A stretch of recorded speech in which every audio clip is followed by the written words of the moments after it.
Everybody, welcome to the special Board of Selectmen's meeting at the High School Media Center for December 3rd. Today's the 2nd, isn't it? Third. I'm losing it. Okay. Tonight we're going to have one action item we added on to the agenda tonight. Then we're going to have a public hearing on the tax classification. And at 8 p.m. we're going to have executive session to conduct strategy session in preparation for negotiation with non-union personnel or to conduct collective bargaining session or contract negotiations with non-union personnel. And then union negotiation strategies, fire IAFF local 2252 PFFM. And Ginny, could you lead us in the pledge tonight, please? I pledge allegiance to the flag of the United States of America and to the republic for which it stands, one nation, under God, indivisible, with liberty and justice for all. Thank you. We'll start off tonight. We're going to do the one action item, John, if you could. Okay. This is an in-kind donation to the Conservation Commission. I'll move that we accept Basella Disposal's offer to donate one 40-yard dumpster with disposal of up to 5 tons of material valued at $600, the purpose of which is to remove the dilapidated garage at 120 Spring Street, which should occur within the next week. Second. Any discussion? All's in favor? Aye. Okay, thank you. Moving on. Randy? No, I gotta open the public hearing. Oh, I'm sorry. John? Open the public hearing, please. Town of Foxborough Board of Selectmen public hearing notice. The Board of Selectmen of the Town of Foxborough will hold a public hearing at the Media Center on the Foxborough Public High School, Foxborough, Mass. On Tuesday, December 3rd, 2013 at 7:15 p.m. with the Board of Assessors, Chief Assessor, and the Finance Director to review property valuations and the total values of all properties subject to taxation in each of the 4 classes of real property as defined by law. The Board of Selectmen will vote on the adoption of a residential factor and then determine within prescribed limits calculated by the Department of Revenue what percentage of the tax burden is to be borne by each property class. The Board of Assessors, Chief Assessor, and Finance Director will provide information and data relevant to making these policy decisions, including the fiscal effect of the available alternatives. All interested persons are encouraged to attend the hearing and will have the right to provide oral and written comments or suggestions. Board of Selectmen, Foxborough, Mass. Thank you, John. Okay, Randy, do you want to start? Sure, very good. Good evening. Again, the purpose of the meeting is to review the property valuations of all of the property classes subject to taxation, and for the board to decide whether to maintain a split tax rate, eliminate the split, or modify the split, and that would be accomplished by shifting the burden between residential and business classes of property, hence the terminology classification hearing. And just for the record, there are 4 major classes of property, 1 residential class, and 3 business classes, commercial, industrial, and personal property, but we refer to those 3 as business, the vast majority being commercial property. And just 2 clarifications. Sometimes there are misperceptions about A, the timing of this meeting, and B, what can be accomplished here. First off, this is the earliest possible Tuesday that we could hold this meeting, given that we were waiting for the state Department of Revenue to certify the values of the property. This was a revaluation year for the town, and we just received certification last week, so this is the earliest that we could schedule this meeting. It's not pushed up to close to the end of December in order to rush the process. This is the earliest we could have it. We can't discuss values until they're certified. And then the other thing is, whatever decision the board makes tonight, it doesn't impact how much money is raised or collected. It just determines the split of the tax burden amongst the taxpayers. The context of the hearing is it's a required annual touchstone along the way to having the town's tax rate set and ultimately approved by the Department of Revenue.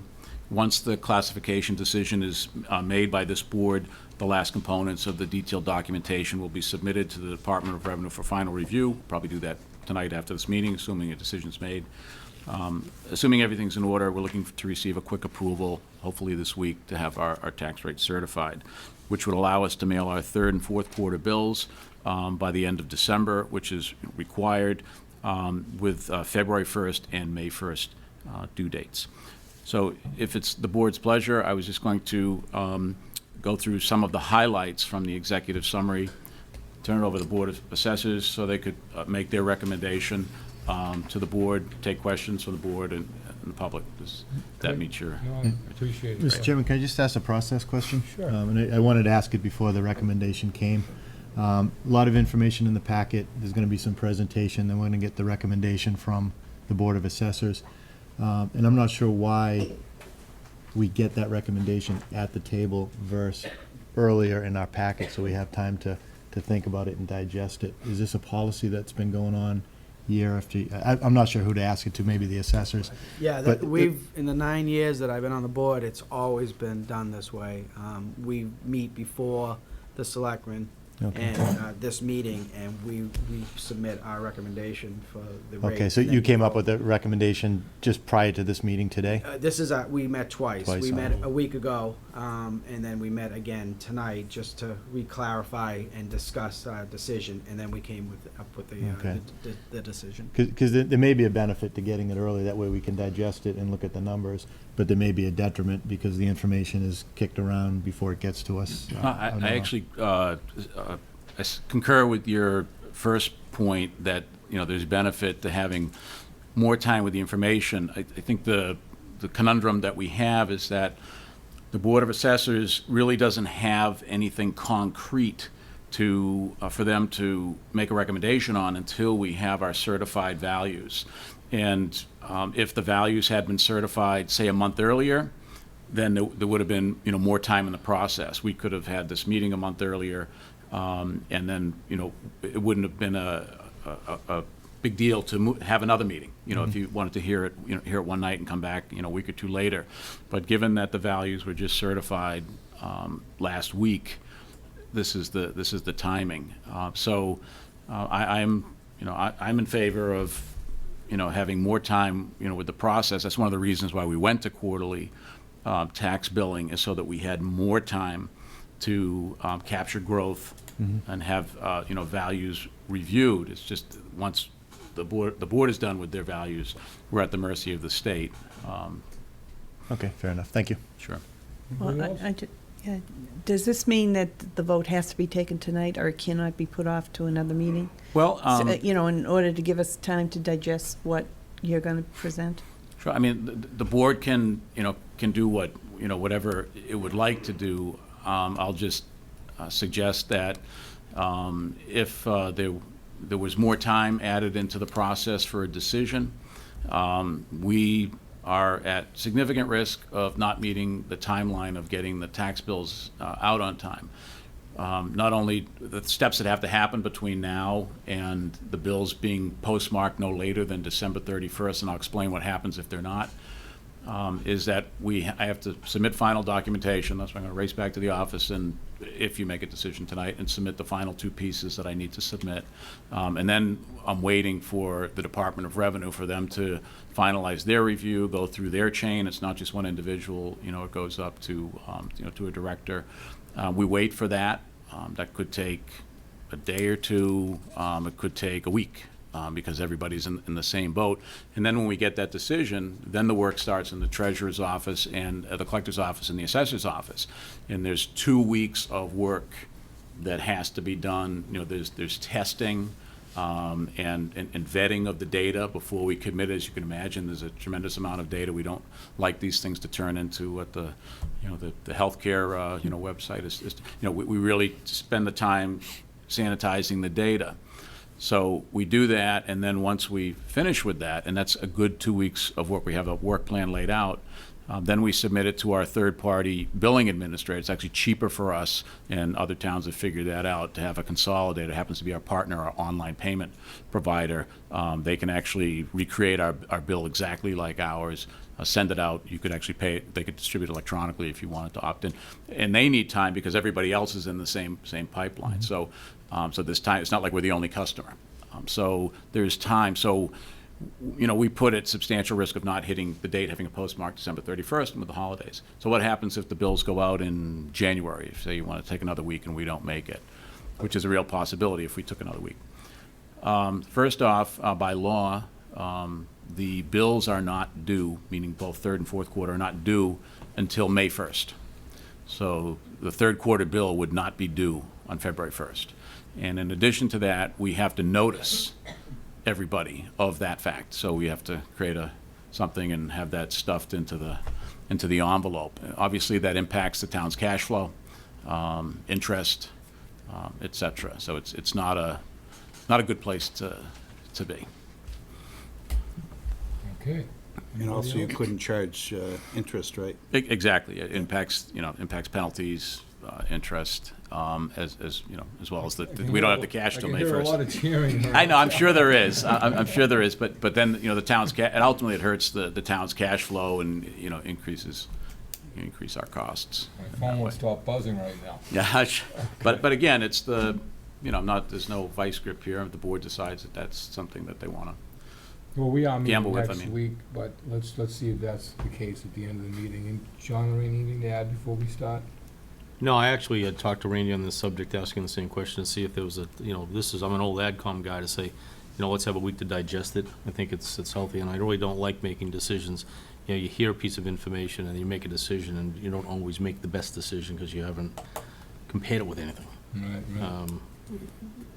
But I understand the schedule. Right, and again, that was the primary reason for, once we received the value certified, I turned around, I incorporated that into the package immediately and sent it out, last week, so you at least have a week with the package. And that's probably a first. I don't think, in the 9 years, I don't think you've ever received the packet before we sat down at these meetings, so it's actually great on Randy's part that we were able to actually meet a week ago before, and this meeting tonight, so we were able to digest it also for the week.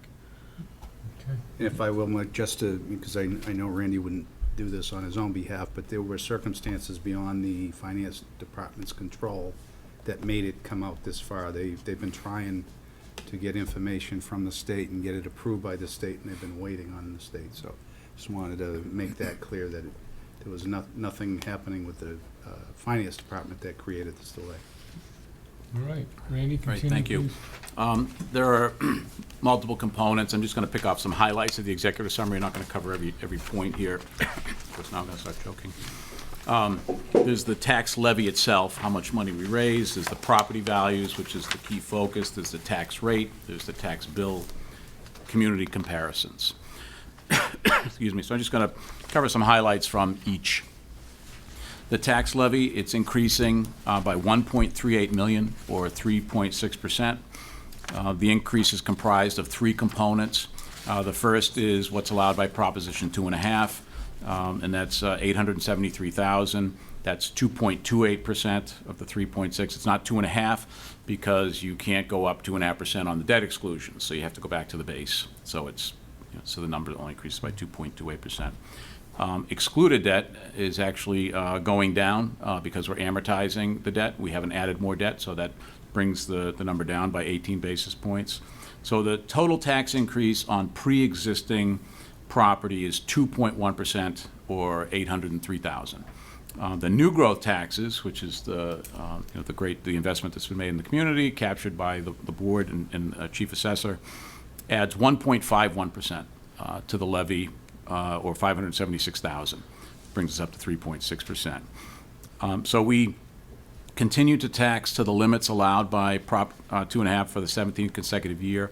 However, Foxborough has no general overrides, unlike 10 of the area communities around us, which and their general override capacity on average for those 10 communities is $4.4 million.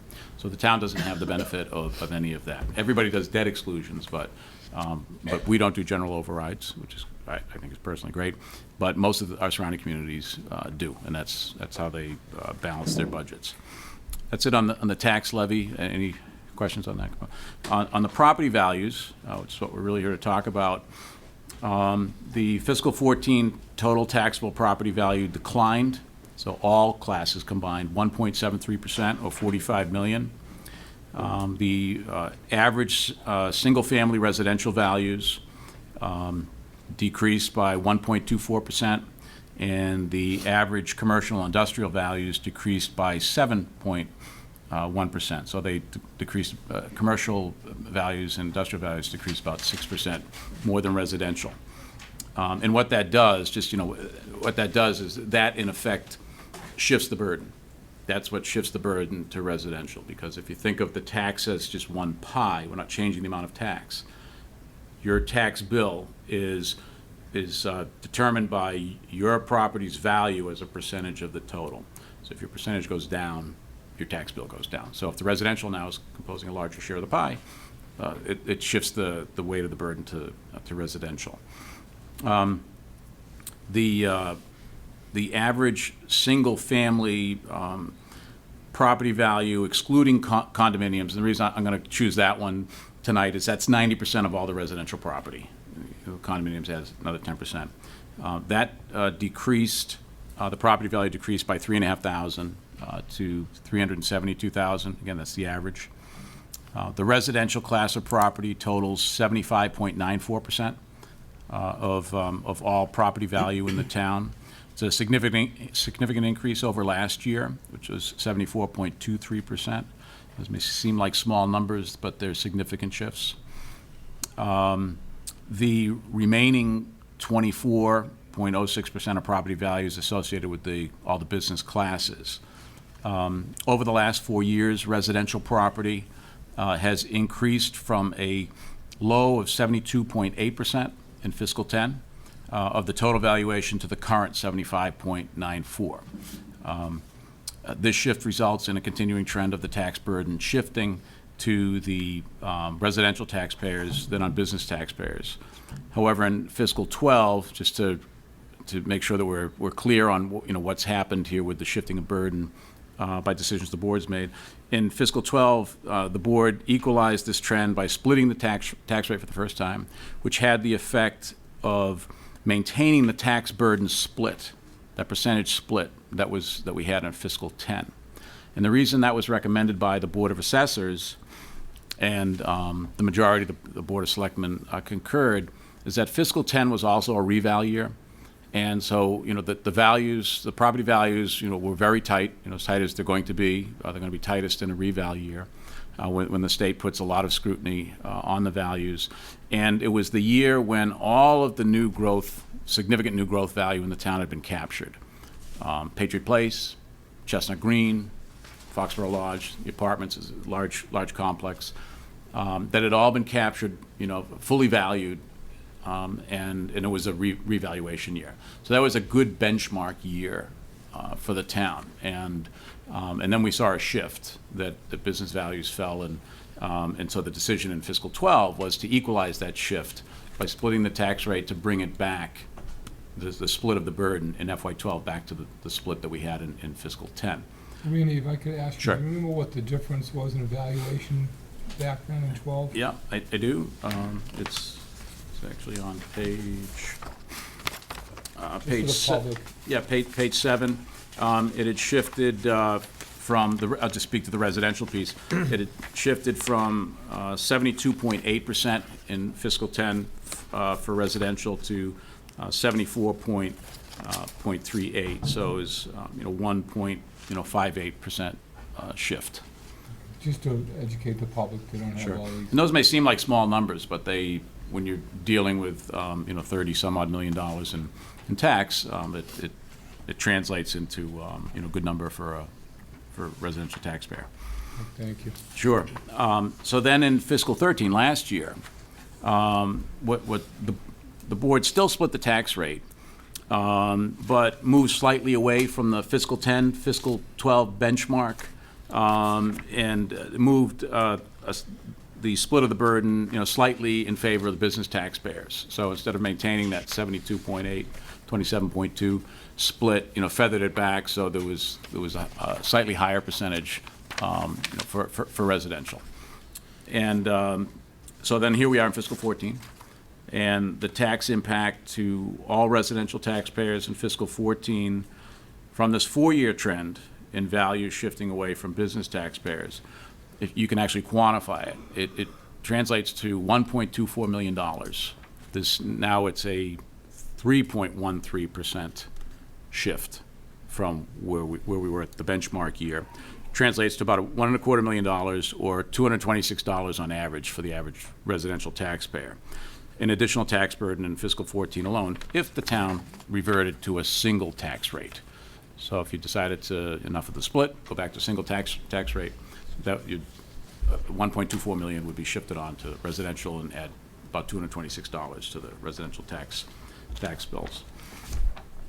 That's the short story on property values. I'm sure we'll come back to that. The tax rate itself, and again, this is, first off, there's three scenarios here that I'll run by you. One is assuming there's no split tax rate, then the tax rate per thousand assessed value will increase, the tax rate will increase by 6.5% or 95 cents for residential. It would increase by 2.4% or about 4% less for business classes, or increase by 36 cents per thousand. Assuming the current split that we have is maintained, the residential tax rate would increase by 44 cents to $14.98. The business tax rate would increase by $1.96 to $17.09. Assuming the tax rate that maintains the FY10 and the FY12 split of the burden, the residential tax rate would increase by 31 cents, and the business tax rate would increase by $2.38. So those, and there are many other permutations as represented on page 14 in the back. There are many different options for the board to consider. As far as the tax bill goes, under these three different scenarios, assuming a single tax rate, and this particular scenario is detailed on page 5. I'm just picking out the highlights from it. The average single-family tax, again, this is the 90% group of residential, so it excludes condominiums.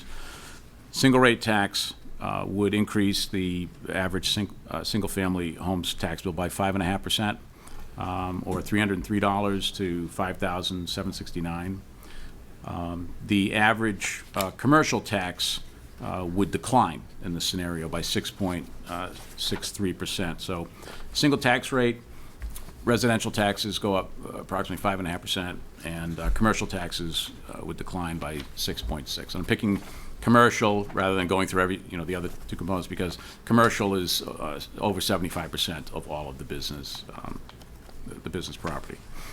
If you maintain the current split, the average single-family tax would increase by roughly 2% or $113, and commercial taxes would increase by just over 3% or $767. If you maintain the split back that we had in 2010 and 12, the average single-family tax would increase by about 1.2% or $64, whereas the average commercial tax bill would increase by just over 5.5% or $1,411. Now, Randy, when you Yep. take the average home value in town, you've got obviously some houses are worth somewhere around $2 million, and you got some houses worth around $200,000. So you're saying the average is like $400,000? Yeah, just under that. Okay. Yeah. Now, if you take commercial property, it's kind of a tough thing to average, because you got some very big value up on Route 1, and you got some small commercial businesses scattered all over town. So their average wouldn't be quite the same, is what I'm saying. Well, You it's know? still an average. You do have homes that, or some properties, residential properties that, are around 100,000, and you have some that are, seven figures. So you do have that sort of, range on a percentage basis within business. But just to put it in perspective, the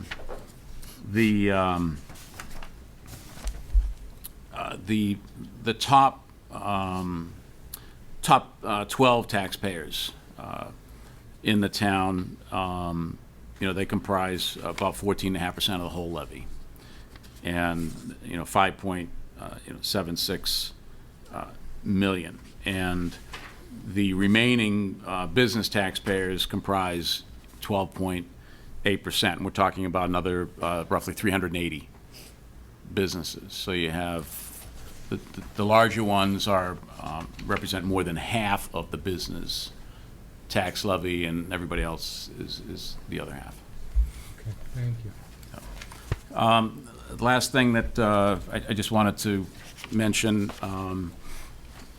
is community comparisons. I know some folks, are interested in understanding, how does Foxborough stack up?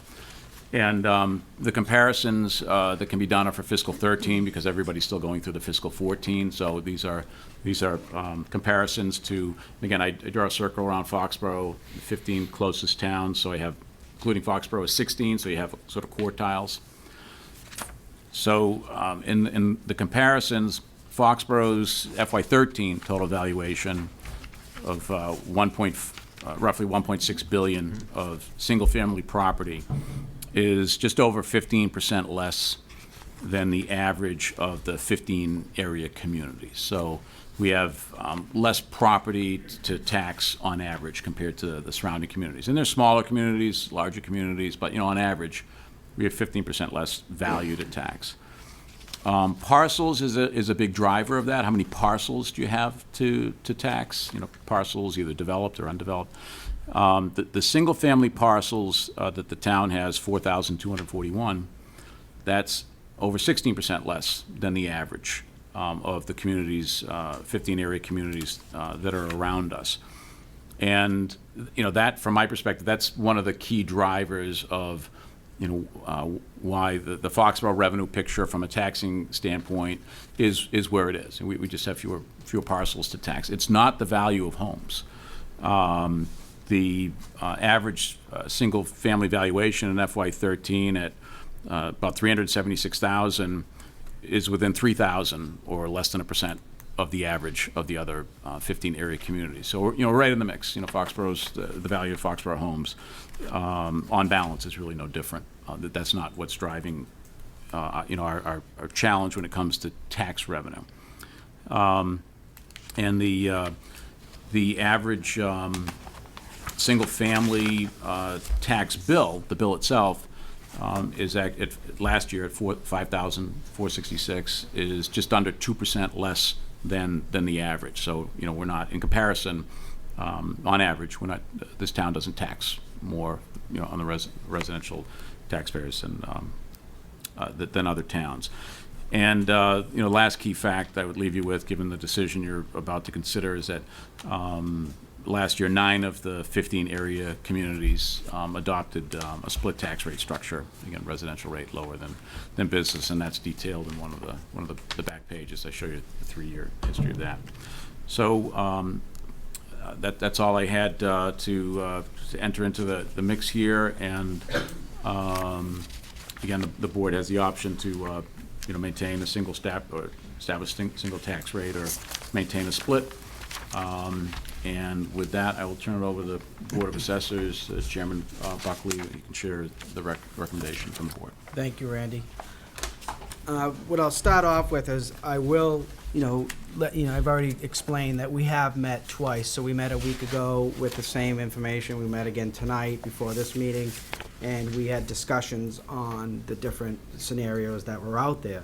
I will start it off, and I will let you know what our recommendation was. It was a unanimous vote, and then I'll try to explain to you why we came to that recommendation.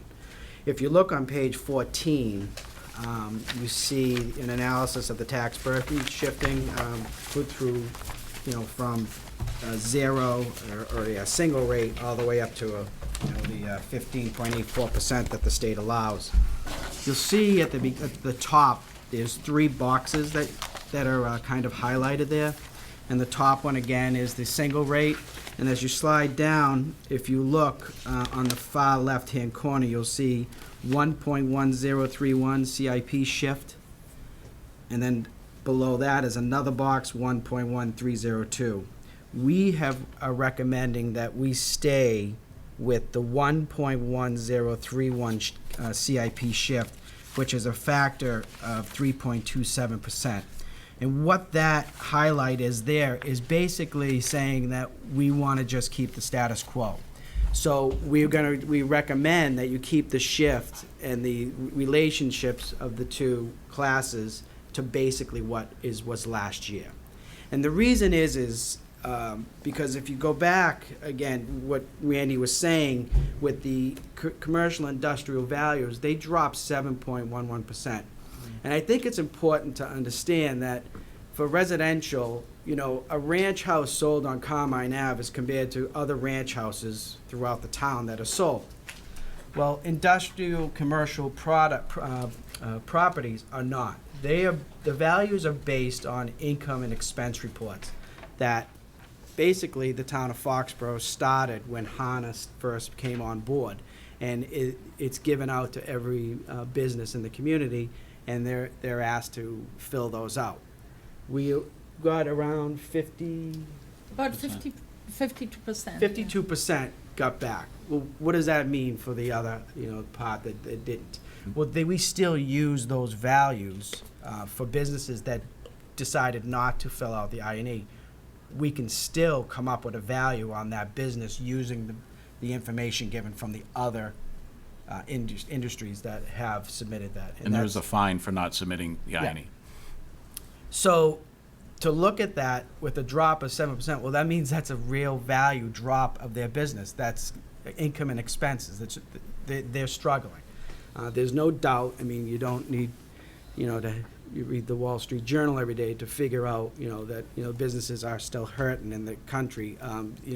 Reports just came out that Black Friday is not going to meet the expectations that the retailers thought. And I don't know what yesterday's Cyber Monday turned out, but that's just reality. And to shift it more onto the business, we felt as a board that just wasn't really something that was equitable and fair for them. So what we kind of talked about is that basically the businesses, and again, everybody talks about businesses in this community, and the first thing everybody thinks about is Neponset Street and Route 1.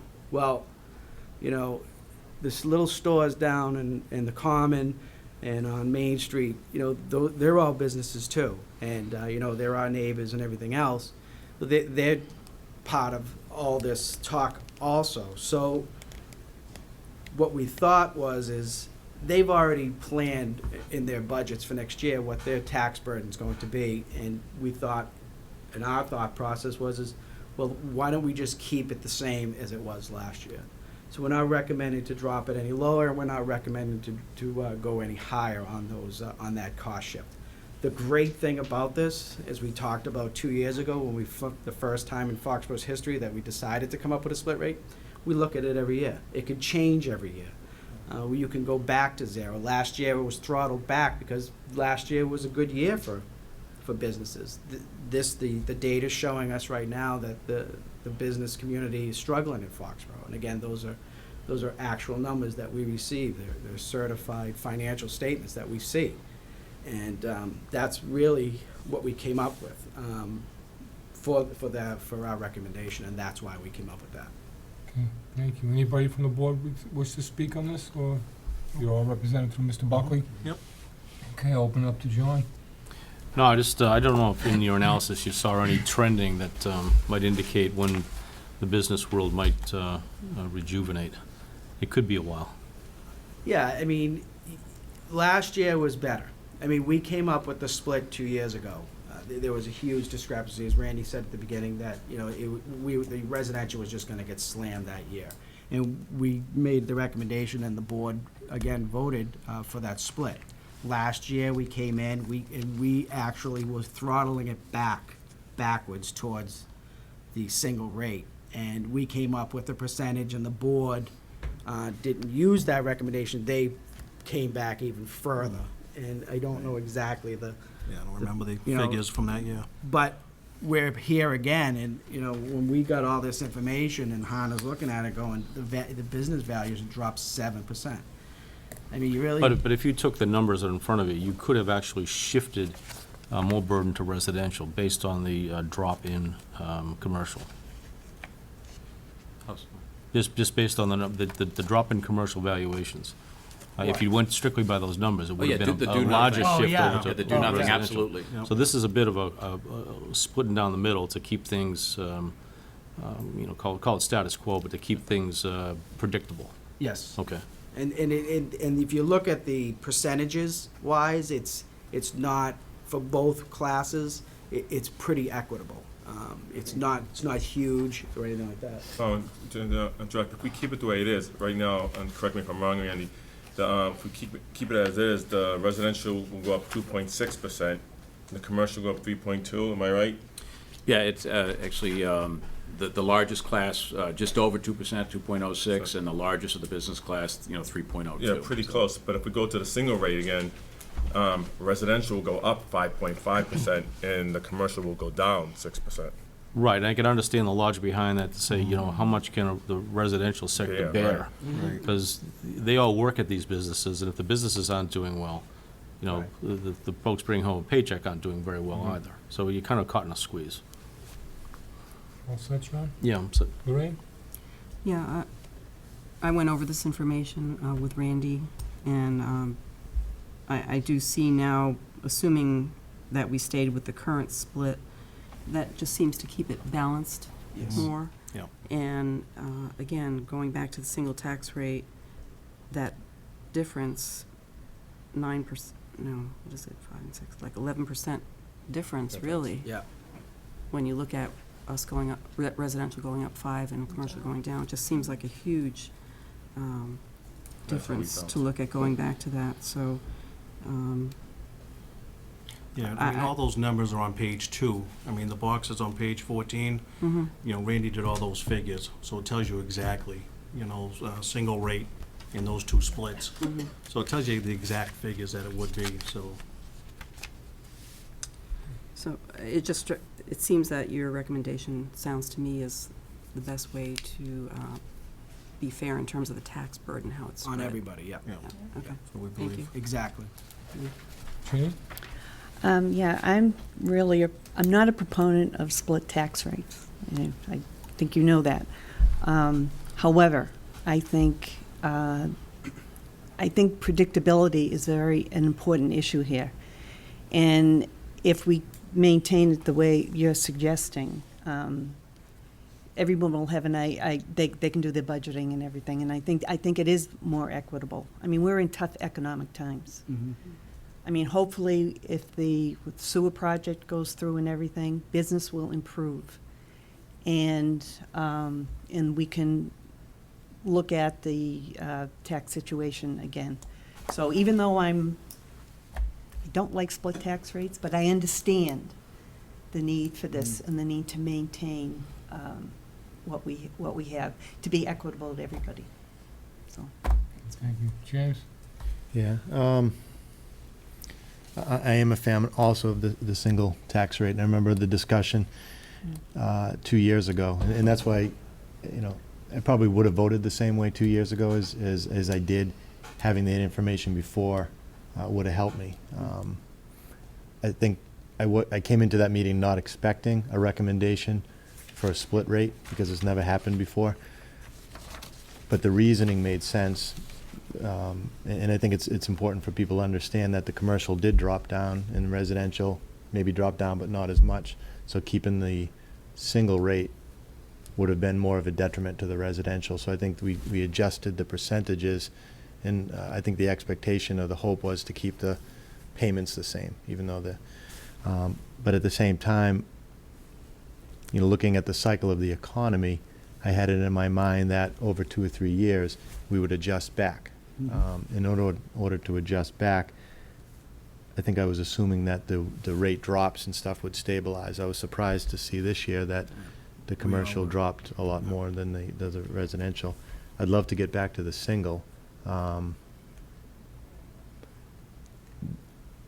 Maybe it's a lot to do in 1 year, but the other side of the coin is if you go back to the single rate, and I understand what the spreadsheet say, but on a larger kind of stepping back and looking what the single rate does to, if you want to call it the vision or what we're trying to say to the businesses, a lot of the jobs, a lot of the income, a lot of the you look at the 5-year projection and we're looking for our receipts, and more development means more coming in. That single rate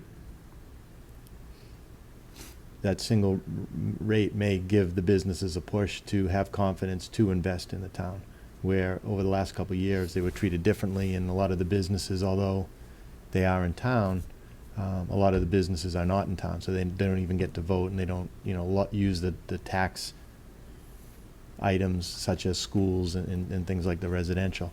So there is I don't want people to lose sight, there is a benefit for a split, a single tax rate. The message that we're sending to the businesses, that over time, you'll get more of an investment into the town because of that. So I thought that would be a healthy discussion for the board to have as well, where it doesn't exactly show in these spreadsheets. Right, and that's exactly the discussion we had last year, actually, and the year prior to that. Okay.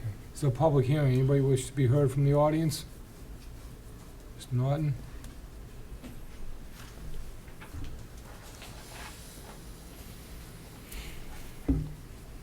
Thank you, Mr. Chairman, members of the board. I am here because I wanted to speak on behalf of a shared burden in equity. The way I would view it, that's what's being suggested by the assessors. And, to put it simply, I hope that's what the board will vote for, to maintain the status quo and to maintain a certain degree of fairness. I think you have to do that. You have to think about who makes up the residential. We speak of it as a sort of a single entity, but you have people who just got a cut in their food stamps living in town, residential, or maybe paying rent someplace, which I think is also taxed as residential, and that gets passed on. So there are lots of people who I think would be gratified to think that there was a philosophical effort on the part of the board to do the equitable thing. In terms of, and I often hear it said about, businesses, and I understand that businesses are drivers of the economy, small businesses. I would buy into that idea that they are. I haven't heard that a lot of businesses have moved out of town since we have a split tax rate. And I haven't heard that businesses haven't come in. In fact, there are some businesses clamoring to come in, as we all know. And finally, just another thought occurred to me as I was listening over there. I'm fortunate enough to own a second home on Cape Cod. And when you think about what you get for your taxes, unless I have to call the police or unless my house is on fire, all I get is trash pickup. That's all I get. Not anymore.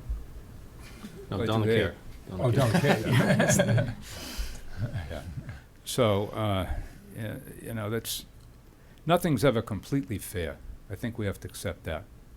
And I'm happy to hear people just speaking in terms of the philosophy of equitability. That's where I think we should be as a town. I think it's something we can be proud of to be there. Thanks. I think we agree again, Dennis. Who would doubt us? All right, is there anybody else from the public who should be heard?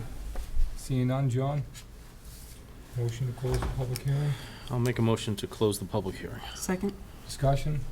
All those in favor? Aye. I'll entertain a motion. We can make it pretty simple. It's the So you want to adopt- factor, the motion is for a specific residential factor. Right, I've got it right here. adopt residential factor of. This is the number here. Right. Okay, I move that the Board of Selectmen, in setting the tax rate for fiscal year 14, adopt the Residential factor. residential factor of 1.103. One. Is that right? The factor's actually in the fourth column from the right, the bold Where is it? number. 3.27. Oh, 3.27? Yep. Okay. No, the one to the left of that. 0.967329? That's the column. Okay, did you get that? It's one of these numbers. Keep going, you get one. We don't want to get the wrong one, guys. And we're going to follow the recommendation of the Board of Assessors. Second. Discussion? Under discussion, at the last time we had the recommendation, we didn't, not to say that the recommendation's not a valid one, but we inched it up towards an even, equitable, not a single tax rate. I think we went halfway between what we started and what we were last year. Is a consideration for the board to inch it back towards a single. Jim, I agree with you, but had the Mhm. commercial not dropped as much as it had, there might be some appetite for that. But the commercial's going in the wrong direction, and this is actually a balancing act that they're presenting to us. Mhm. And hopefully next year, the commercial properties will rise, and then we can consider that at that time. But right now, they're doing everything just to keep things on an even keel. I agree with you, though.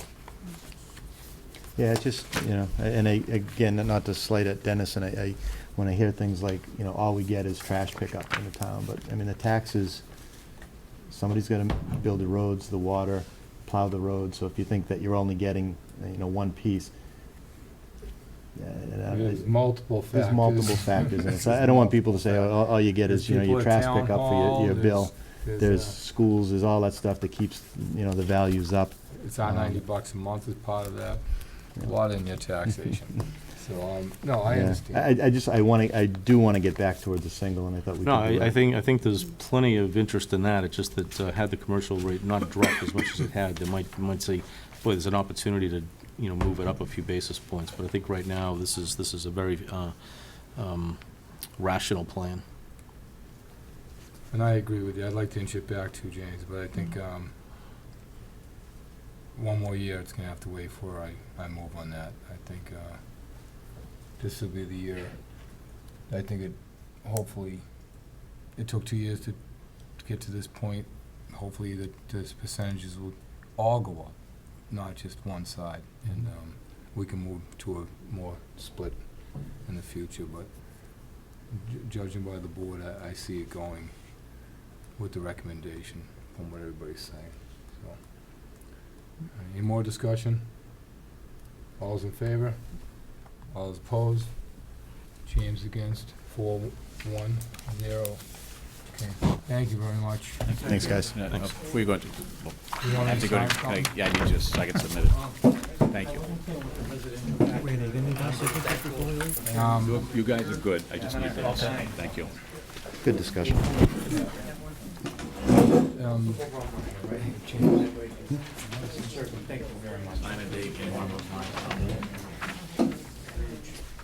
Yeah, I think you should, Chairman. Yeah, I think it's fine. Yeah. We need to sign that. Was it the third? Randy, all of us have to sign it? All of us have to sign it? Oh, are they? Okay. That'd be interesting. And we need to sign something else, for the conservation, correct? No, I think we just vote to accept it. Okay. Do you need any signatures on that? Yeah, I'm gonna make sure you get that back. Greenville, Greenwich, that's tomorrow.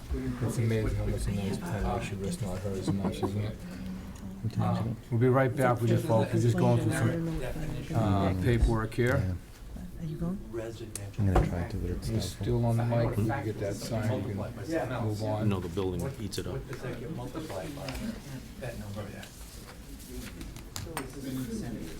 Okay, so this would be the breakdown. Okay, so it will be, in other words, of the levy, of the whole levy, then 73.46% of that levy